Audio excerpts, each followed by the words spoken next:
نہ جانے اس دیش میں یہ کیوں ایک نیا ٹرینڈ بن چکا ہے، ہر مسجد کا سروے ہونا چاہیے۔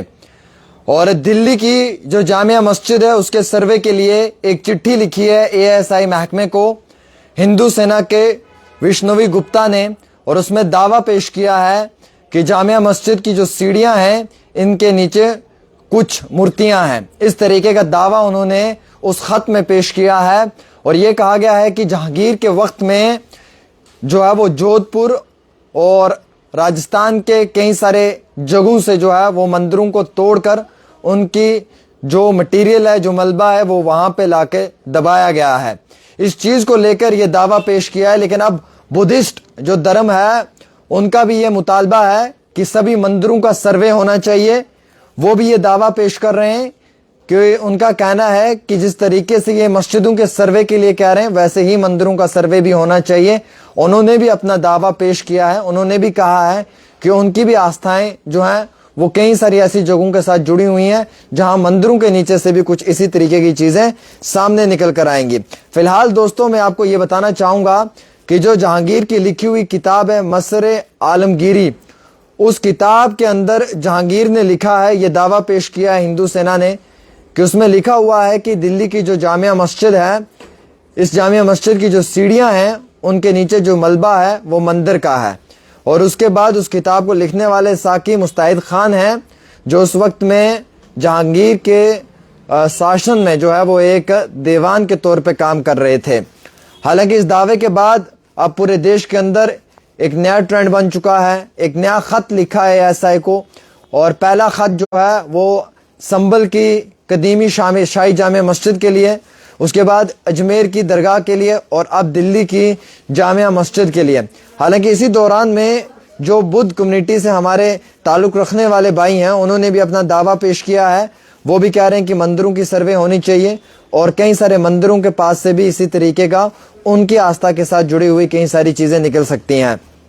اب یہ آگ جو ہے یہ پورے دیش کے اندر پھیل رہی ہے، اور اسے ہندو سینا کے وشنوی گپتا جو ہے وہ پھیلانے کی کوشش کر رہے ہیں۔ حالانکہ پلیسز آف ورشپ ایکٹ 1991 کا لایا ہوا قانون کو بھی آج النگھن کیا جا رہا ہے۔ اس سمے یہ کہا گیا تھا کہ 15 اگست 1947 سے پہلے جو درگاہ مسجد جہاں پہ ہے اسے ریپلیس نہیں کیا جائے گا، لیکن پھر مصر عالم جہانگیر کی جو کتاب ہے اس کا حوالہ دے کر اب جو ہے وہ سروے کے لیے ڈیمانڈ کی جا رہی ہے۔ وہ ڈیمانڈ جو ہے وہ دلی کی جامعہ مسجد کو لے کر کی جا رہی ہے، جو خط وشنوی گپتا نے لکھا ہے۔ آپ سے ایک سوال رہے گا کہ 22 کروڑ مسلمان کہاں جائیں گے اگر اس طریقے کی حرکتیں اب دیش کے اندر شروع ہو جائیں گی؟ آج جموں کشمیر کے ساتھ ساتھ پورے ملک کے اندر بے روزگاری ہے، اڈانی امبانی کے کئی سارے معاملے ایسے ہیں جن میں قانونی کارروائی ہونی ہے، ان معاملوں کو بھی جو ہے وہ نظر انداز کیا جا رہا ہے، ان معاملوں میں جو لوگ انوالو ہیں انہیں بچانے کی کوشش کی جا رہی ہے، اور وہاں سے دماغ کو بھٹکا کر ہندو مسلمان کی راجنیتی میں لایا جا رہا ہے تاکہ ہندو اور مسلمان آپس میں لڑتا رہے، اور جن لوگوں نے دیش کو لوٹا ہے وہ لوگ کہیں نہ کہیں بچ جائیں۔ اور یہ سب کیوں ہو رہا ہے، یہ سب کس وجہ سے ہو رہا ہے، اس سب کے لیے ہمیں سوچنے کی ضرورت ہے۔ سب سے امپورٹنٹ یہ ہے کہ ہر بار کیوں اس طریقے کا دعویٰ پیش کیا جاتا ہے جہاں پہ ہر قدیمی جامعہ مسجد کے آنگن میں جو ہے وہ مندر کے لیے کہا جاتا ہے۔ اس کے اوپر بھی کہیں نہ کہیں سرکار کو غور و فکر کرنے کی ضرورت ہے۔ بار بار ایک ہی شخص کیوں جو ہندوستان کے اندر جو قدیمی جامع مسجدیں یا درگاہیں ہیں انہیں ٹارگٹ کر رہا ہے، اور بار بار خط لکھ رہا ہے ASI محکمے کو کہ آپ وہاں پہ سروے کریں۔ دوستو یہ کہانی یہاں سے شروع ہوئی جب اورنگزیب کی ایک کتاب مصر عالمگیری کے اندر کچھ پنوں میں کچھ پیج پہ لکھا ہوا تھا کہ اس سمے میں ان کا ایک قدیمی جو ہم یہ کہہ سکتے ہیں بہادر سپہ سالار جس نے جودھ پور کے اندر کچھ مندروں کو توڑا اور اس کا ملبہ لا کے جو ہے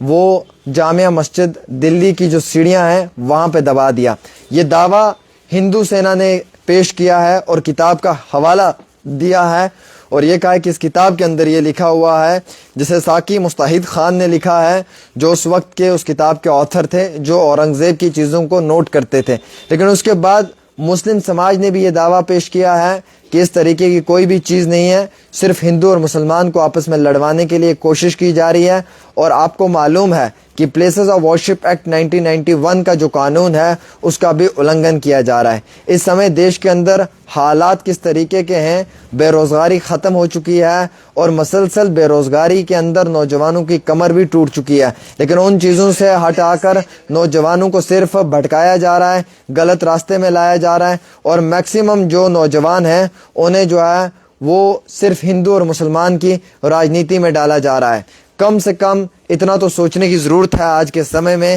ایک عام انسان کو، چاہے وہ مسلم ہے یا ہندو ہے، کہ ہم لوگ چاہتے کیا ہیں اور ہمیں ملتا کیا ہے۔ کیا ہم لوگ یہ چاہتے ہیں کہ ہمیں اچھے لائبریری، اسکول، کالج، یونیورسٹی ملے، یا پھر ہم یہ چاہتے ہیں کہ ہم ہندو اور ہندو مسلمان کے ساتھ لڑیں؟ یہ دیکھنے والی بات ہے دوستو۔ جہاں دیش کے اندر یہ دعویٰ پیش کیا جا رہا ہے کہ ایڈوانس ٹیکنالوجی کے آنے کے ساتھ، ڈیجیٹل انڈیا کے آنے کے ساتھ پورے دیش بدل رہا ہے، لیکن آج بھی دھرم کو لے کر جو ہے وہ الگ طریقے سے قانون کو جو ہے وہ اپنایا جا رہا ہے۔ حالانکہ منورٹیز کے ادھیکاروں کو دبایا جاتا ہے، نہ کہ صرف ایک منورٹی، آپ یہ کہیں گے کہ میں مسلم سماج کی بات کر رہا ہوں، بلکہ میں اس منورٹی کی بات بھی کر رہا ہوں جس کی لنگوسٹک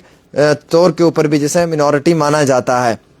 اور صرف منورٹیز کی ہی بات نہیں کر رہا ہوں میں، بلکہ ہر اس جاتی کی بات کر رہا ہوں جو میجورٹی میں رہ کر بھی منورٹی والا جس کے ساتھ سلوک اختیار کیا جا رہا ہے، اور اسی دیش کے اندر۔ حالانکہ ان سب چیزوں کو دیکھ کر ہمیں بڑا حیرانگی بھی ہوتی ہے کہ آج ہم لوگ کس دشا میں جا رہے ہیں، اور کس طریقے سے جھوٹے دعوے پیش کرنے کے بعد جو ہے وہ مسجدوں اور درگاہوں کی سروے کروانے کی کوشش کروائی جا رہی ہے۔ صرف ایک انسان یہ سب کر رہا ہے، اور یہ کرنے کا مقصد کیا ہے یہ کسی کو بھی سمجھ نہیں آ رہی ہے۔ یہ شخص چاہتا کیا ہے یہ کسی کو بھی سمجھ نہیں آ رہی ہے۔ رام مندر بناتے سمے پلیسز آف ورشپ ایکٹ 1991 کے قانون کا حوالہ دیتے ہوئے اس وقت میں کہا کہ یہ بیسک سٹرکچر ہے اور اس قانون کو ماننا پڑے گا، لیکن جب درگاہوں اور مسجدوں کی سروے کی بات آتی ہے تو تب اس قانون کو بالائے طاق رکھ کر سروے کا آرڈر بھی لوور کورٹ کی جانب سے جاری کر دیا جاتا ہے۔ کیا آپ یہ مانتے ہیں کہ صرف بات ایک سائیڈ کی سنی جاتی ہے اور دوسری سائیڈ کی جو بات سننے کی ضرورت ہے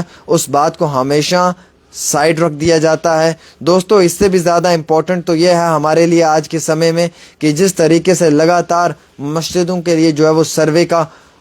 چٹھی خط لکھ کر ASI کو بتایا جا رہا ہے، اور ویسے ہی اب جو پرانی عبادت گاہیں ہیں ان کے لیے بھی کہا جا رہا ہے۔ اگر یہی حالات رہے تو دیش کے اندر 22 کروڑ مسلمان کہاں جائیں گے، وہ کہاں پہ رہیں گے، اور وہ کس طریقے کے حالات میں رہیں گے؟ اس چیز کے اوپر غور فکر کرنے کی ضرورت ہے۔ صرف اتنا ہی نہیں بلکہ آج ہر ایک عام انسان بھی یہ سوچتا ہے کہ ہندوستان کے اندر رہنے والا ہر انسان یہ مانتا بھی ہے کہ اس کا ادھیکار اسے ملنا چاہیے۔ تو پھر اگر اسے اس کا ادھیکار نہیں مل رہا ہے تو پھر کیوں اس طریقے کی چیزیں ہو رہی ہیں؟ تو یہ میں آپ کو بتا رہا ہوں کہ دلی کی جو جامعہ مسجد ہے اس کے لیے ہندو سینا کے وشنوی گپتا نے خط لکھا ہے ASI کو کہ اس کا سروے ہونا چاہیے۔ اب فی الحال اس معاملے میں قانونی کارروائی کس طریقے سے ہوگی وہ دیکھنے والی بات ہے۔